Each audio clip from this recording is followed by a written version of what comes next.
want to welcome you to the Vision Driven Marriage Podcast, where uncertain and disconnected couples can find encouragement and equipping.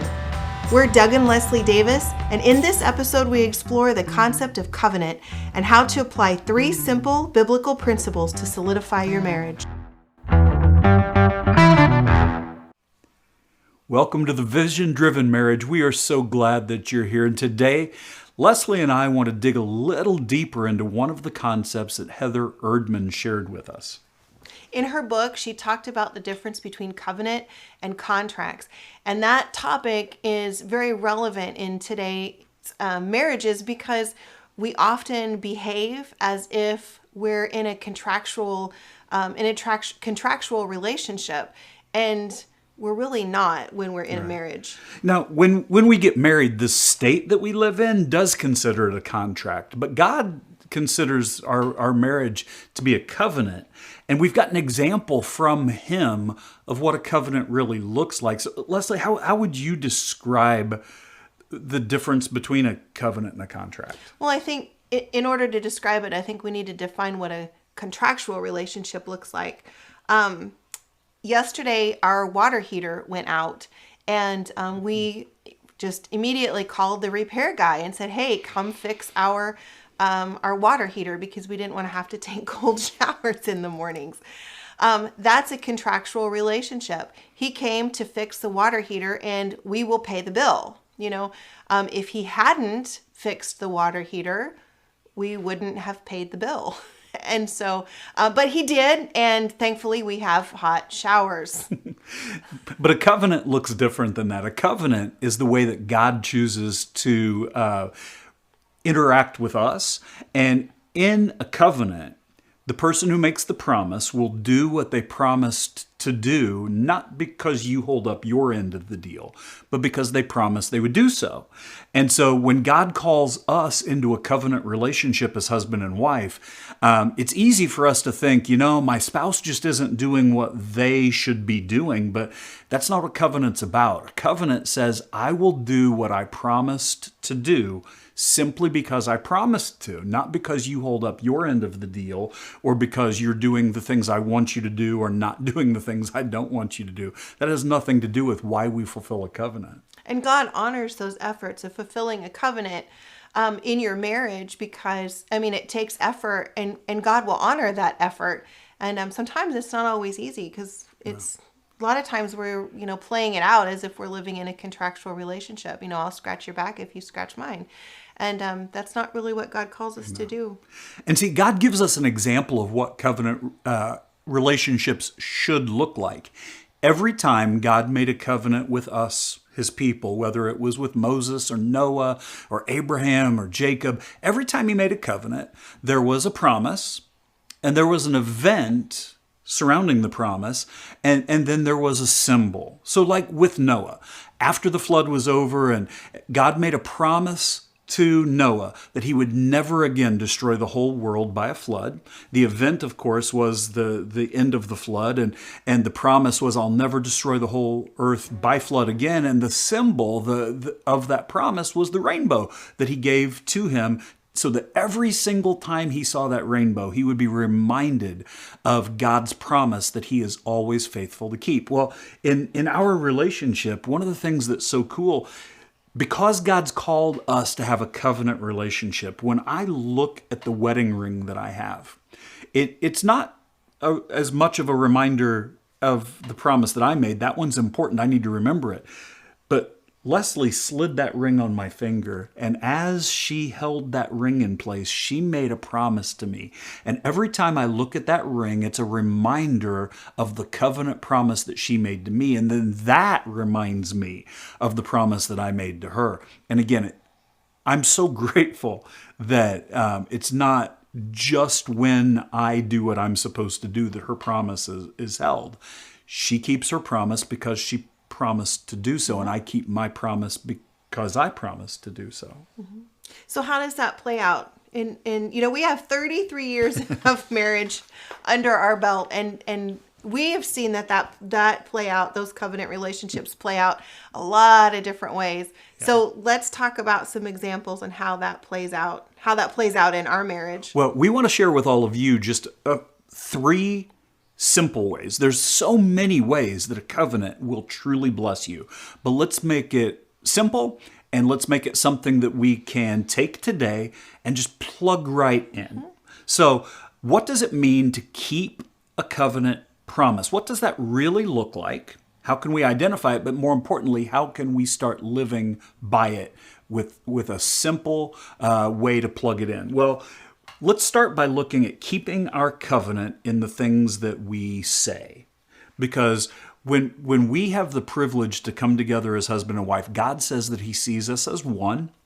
He says that for this reason, for the reason of marriage, a man will leave his mother and father and cling only to his own wife. And so we realize that it's really important for us to understand that covenant promise that we made. So what would it look like to keep the covenant in the things that I say?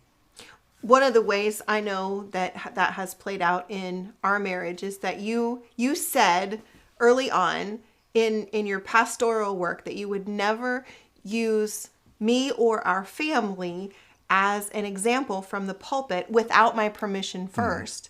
And he said that. I mean, that was your words to me, and you kept that promise. He has never talked about me or the girls from the pulpit without my permission. I appreciate that too, by the way. And see, the things that we say can either bring us together or they can drive us apart. And when we come together in unity, we can look at a few important scriptures. We know that, in Proverbs, a word fitly spoken is like apples of gold in settings of silver. God tells us that. But something that I think really applies in our marriage, something for you to look at today, would be in Ephesians 4:29, where God tells each of us, in all of our relationships, but I think it's especially true in a marriage relationship, to make sure that you let no unwholesome talk come out of your mouth, but instead only that which is good for edifying or lifting up the other. And so when we look at that, what does that really look like when you have things play out in your marriage? One of the struggles that so many married couples have come to us and talked about, both in the counseling office and in the pastor's office, is how easy it is to go with the flow that the world is going by. And men, let me just talk to you for a minute. Guys, I know that it may be normal for some of the locker room talk to go on, to say things that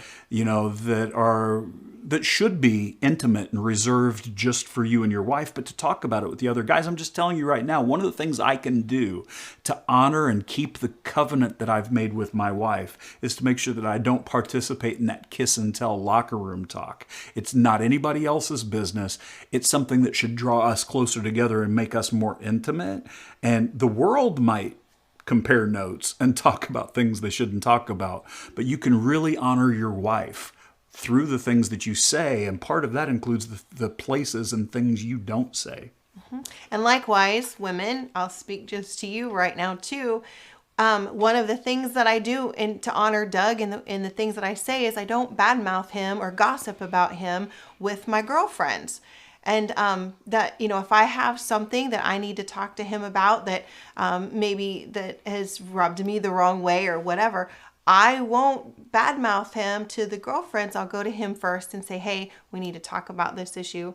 And that's honoring because that's honoring. Okay. And so we know that if we're going to love each other and respect each other the way that we should, what we say makes a difference. And so one of the things that you can do starting today is to make sure that you are very, very careful to be a little bit unusual in your communication. Say things that you think out loud, and make sure that you don't say things that you shouldn't say. I'll give you an example. How many times, guys, have you thought when you've looked at your wife, I really appreciate whatever it is that she just did for you. I really appreciate that she made my lunch. I really love the way she smiles when she wakes up in the morning. say those things out loud, because when you say, and you don't have to say all of them, but pick some of those things that you're already thinking and let her know what you really think about her. And then make sure that she also knows that the things that are intimate are just between the two of you. They don't get shared outside of that relationship.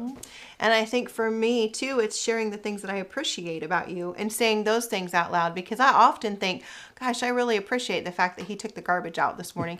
Or I really appreciate the fact that he puts the toilet seat down. Those acts of service are, I notice those things, but he doesn't know that I notice those things unless I tell him. I'm thankful that he takes the garbage to the road once a week, takes the garbage out from the kitchen, puts the toilet seat down, picks his socks up, all the things, right? And we'll be elaborating on that one in next week's episode when we talk specifically about communication. But one of the other things that you can do to keep the covenant promises that you've made is to keep your covenant through the things that you do for your spouse. Now, regardless of what vows you took when you got married, they probably included concepts that were similar to, I promise to love, honor, cherish, protect, provide for you, forsaking all others and clinging only to you forevermore. Something along those lines. We can tell you've done a lot of wedding ceremonies. And so what exactly does it look like to keep the covenant by the things we do? What it means is we actually live out those things that we promised to do. One of the things that comes to my mind is forsaking all others. I was recently scrolling through my Facebook messengers, and I had a message from a person that I knew kind of in a previous life, a male, and I didn't answer him back. And it was a really good example of forsaking all others. Not that relationship was anything, but it might have been, somebody might have said, so I didn't answer back. And that was a way that I said, that I forsook forsook, is that a good word? Sure, that'll work. That'll work. The way that I forsook all others, was I just didn't choose to answer that person back. Right. And we know that we get the example of part of what this looks like by looking at the life of Jesus. Now, make sure you bear with me on this. Jesus refers to us, his church, as his bride, and he's the bridegroom. And so we get to see that if we want to love, we promise to love each other. So what does that really look like? Well, one of the things that you can do is I want to encourage you to go to 1 Corinthians chapter 13, the love chapter, where Jesus is talking about the way that we're supposed to love, and plug that into your marriage one descriptor at a time. Because love is patient. Love is kind, love does not boast, etc. And go through, and one at a time, this is something that you can do that will truly benefit you, lift you up, edify you for weeks at a time. But this week, pick one of those things in 1 Corinthians 13, and where it says, love is patient. Make sure that you intentionally are patient with your spouse as a way to love them. We've promised to do it. What's it look like? Well, God shows us what it looks like. And you may not be able to do all of those things every single moment of every single day all at once. Take one thing from 1 Corinthians 13, plug it in this week. So love is patient this week. Be patient with your spouse intentionally in a way you've never been patient before, just to show her you love her. I think one of the ways that looks like for me is being patient is not is being slow to anger. Quick to listen and slow to anger. If there's any frustration or whatever, you just kind of be able to put that, just kind of let it slide. You just let it slide and then listen. Yeah. Try to put yourself in your spouse's shoes. Right, and so when you keep your commitment, keep your promise that you made. And you make sure that you're doing it in such an intentional way. There's that word again. But when you're being really intentional about honoring your spouse, and we talked about what that could look like. I'm not going to participate in locker room talk. She's not going to participate in the beauty parlor gossip. We're going to make sure that we honor each other, cherish one another. That's one of those things where too often we just don't say the things we're thinking. Say the things you're thinking because you do cherish your spouse. Make sure that they know you cherish them. And then forsaking all others is something that will help you really bring unity. God says he sees you and your spouse as one. When there is no doubt to your spouse because of the things that you choose to do, that they are your one and only, it will bring you together in unity in ways that you may not have seen yet. I agree. Now, the third thing that we're going to look at, this one's got a couple of things that we can take and plug in today, is keeping your covenant in the things that you do with your spouse. So if we're one, we need to be doing things together. And we know the world is busy. Your life is busy. You've got so many things that you do that occasionally you probably catch each other coming and going. So how can you really live life with your spouse in a way that is keeping that covenant?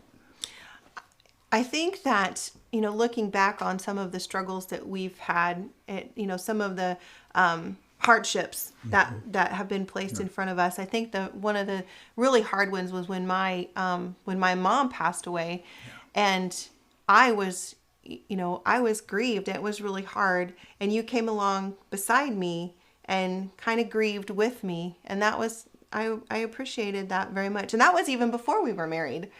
I think that was one of the things that went, I'm going to marry this man and I'm going to be married to him for a really long time.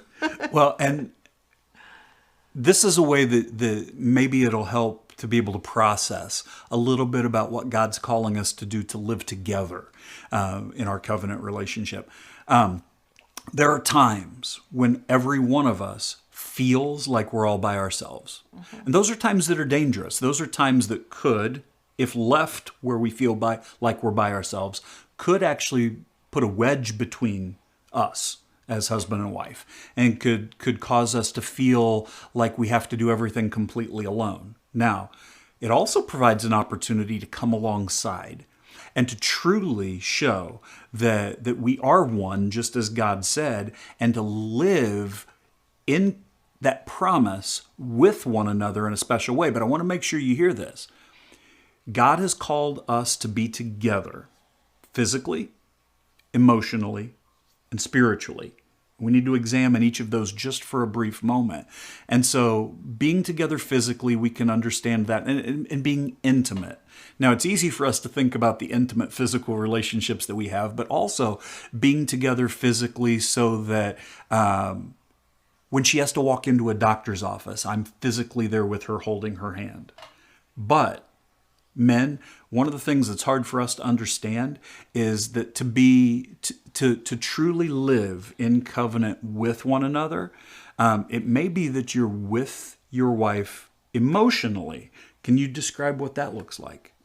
Well, I think knowing in that communication, knowing that you understand how I feel, that you are working to hear me when I say I'm sad or I'm frustrated or I'm mad, that's what it feels like to me when he's there for me emotionally, is that he's working to understand where I'm coming from, because we don't think alike and you don't think emotionally, right. and that's good. I'm glad that we're different that way. We were made that way. Yes. So when you come along beside me and say, okay, I want to know why you feel the way you feel and what you need me to do about it, or if you just need me to listen, that's when I feel the most emotionally connected, because you're working to try to meet me where I'm at. And usually where I'm at is someplace emotional. Now, one of the things, guys, I just want to make sure you understand this. You may not feel, because of the circumstance, the thing your wife's feeling. But when you come alongside her, if something hurts her, that hurts you. You can meet her where she's at, even if the circumstance by itself wouldn't affect you the way it affected her. One of the things that we get the privilege to see is that men and women are very different. However, God's given us the opportunity not only to do amazing things, but to complement one another in the way we do them. And, too often when Peter referred to men, make sure that you come alongside your wife and said, referred to the weaker vessel comment. I want to make sure you understand that. That doesn't mean what too many people think it means. Think about this. If we had two clay jars carrying water, one of them was much thicker walled and was heavier, but it carried water. We had the one that was thinner walled and carried water. They both have not only the same ability to do the same job, but they have specific places where they fit better. The one with the thinner walls is lighter and easier to carry. The one with thicker walls is a little bit tougher. They both get the job done, but they're very different. But the one with the thinner walls can crack easier. That's all that verse in 1 Peter was telling us. Men, understand that something might affect your wife differently than it affects you. Come alongside her, understanding that she may start to break, something that you don't fully understand, but you get the privilege to come alongside because of the love you have for her. And even if it didn't affect you because of what happened, it affects you because of the way she's affected. And that's what it looks like emotionally to come alongside someone. Mm-hmm. Now, spiritually is going to be equally important, and we'll deal with that in more detail actually next in 2 weeks. In 2 weeks, yeah. But I think spiritually, when you're looking in your marriage to grow a spiritual intimacy, that is going to also increase both the emotional and the physical intimacy because you're growing together spiritually. And so it's like a natural outcropping to have a more solid, is that, yeah, okay, we're going to go with that, more solid, to have a more solid physical intimacy and emotional intimacy as you seek to grow spiritually together. Right. Because when we look to solidify your marriage, it's going to be in physical, emotional, and spiritual ways. They're all going to come together in a very profound way. And, feeling like you're all by yourself shouldn't be when you're married. And so we have a challenge for you to love your spouse the way you're called to respect your spouse the way you're called to, but it's all going to start with understanding the concept of covenant. You made a promise. What will it look like to live by those promises you made in the things that you say, to live by those promises that you made in the things that you do for your spouse, and to live by those promises that you made in the things that you do with your spouse? It makes me excited. And so some of the practical things that we looked at are things that you can take today. Again, I want to encourage you. Make sure that you say things that you think so that your spouse knows how much you cherish them and love them and honor them.